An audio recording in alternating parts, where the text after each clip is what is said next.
মাঠে ফিরেছিল নেইমার, চোখে ছিল আগুন, তার পায়ে ছিল প্রতিশোধের নাচ। ভক্তরা চেয়েছিল ম্যাজিক, আর সে এসেছিল নিজেকে প্রমাণ করতে। সেই পুরনো ব্যথা হঠাৎই সব থেমে গেল। একটা মোচড় মাঠে পড়ে রইল। এক নিঃশ্বাসে নেইমার যেন আবার নিস্তব্ধ হয়ে গেল।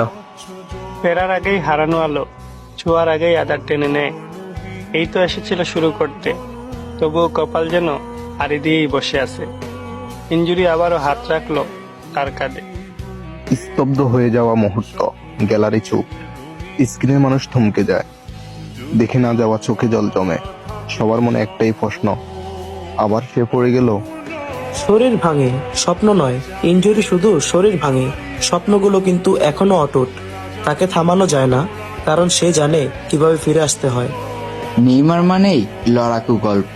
নেইমার মানে পড়ে যাওয়া নয়, নেইমার মানে উঠে দাঁড়ানো।